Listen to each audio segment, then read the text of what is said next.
সকাল বন্ধুরা, রাধে রাধে। তো আমি আজকে একটা পিঠের রেসিপি নিয়ে চলে এসেছি তোমাদের কাছে।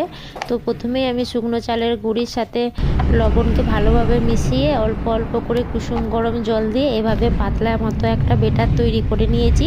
তারপরে আমি একটা বাটিতে করে একটা ডিম দিয়ে একটু লবণ দিয়ে ভালো মতো করে ফেটিয়ে নেব। ভালো মতো করে ফেটিয়ে কিন্তু আমি ওই বেটারটার মধ্যে ঢেলে দেব। তো ভালো মতো করে আবারও আমি ভালো মতো করে ফেটিয়ে নেব। তো দেখো কি কতটা ঘনত্ব রেখেছি বা কতটা পাতলা সেটা তো আমাদেরকে বুঝিয়ে দেওয়ার জন্য আমি একটা ডাবুতে করে নিয়ে দেখিয়ে দিলাম। এই যে দেখো। তো চলো, এখানে আমি কড়া বসিয়ে দিয়েছি, তার মধ্যে আমি অল্প করে সাদা তেল দিয়ে দিলাম। তো এইটা সাধারণত কিন্তু হচ্ছে তাওয়াতে করে বানাই অনেকেই, কিন্তু আমার কাছে যা আছে আমার বাড়িতে আমি তাই দিয়েই বানালাম।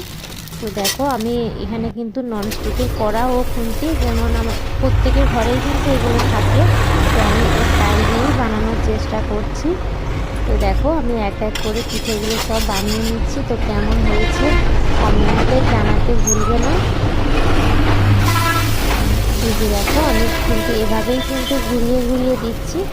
আর হচ্ছে যদিও আমার কাছে সেরকম কোনো পিঠে বানানোর জন্য কিছু নেই, তো আমি ঘরে যা থাকে তাই দিয়েই আমি বানাচ্ছি। দেখো, কিন্তু সত্যি কিন্তু ভালো লাগে খেতে। আমি এর আগেও বানিয়েছিলাম, তো আমি ভাবলাম তোমাদের সাথে শেয়ার করি, যদিও সমস্ত পিঠেটাই শেয়ার করে থাকি। তো চলো, তোমরা দেখো এক এক করে আমি সব পিঠেগুলো বানিয়ে নিচ্ছি।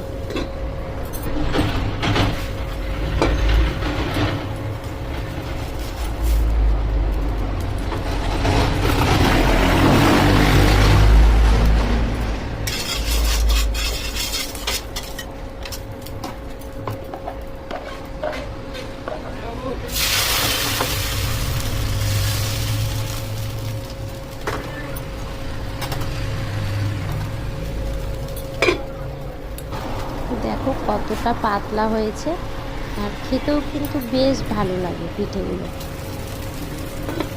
এমনি খেজুরের গুড় দিয়েও ভালো লাগে, আর এমনি খেতেও ভালো লাগে।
লুকিয়ে দিচ্ছি, হ্যালো, লুকিয়ে যাচ্ছে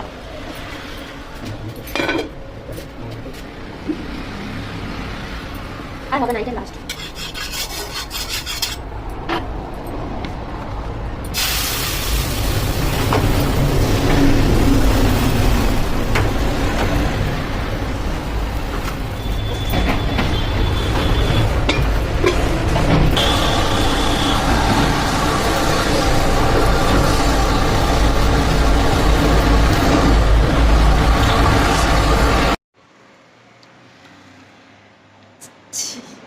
শুভ সকাল বন্ধুরা, রাধে রাধে। তো তোমরা দেখতেই পেলে, তো আমি পিঠে বানাইলাম আর কিভাবে বানিয়েছি তোমাদেরকে দেখালাম। তো এখন এই যে ছেলে উঠে গেছে, ওর বাপি দিয়ে গেল আমার কাছে। তো এখন আমি ওর জন্য সুজি বসিয়েছি। এই যে সুজিটা বানিয়ে নিই, দিয়ে ছেলেও খাবে, তখন আমরাও খেয়ে নেবো, তারপর ওর বাপি ডিউটিতে যাবে, তাই না?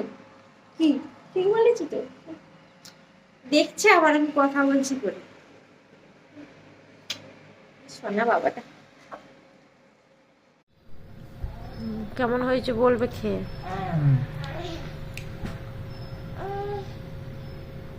বলো কেমন হয়েছে।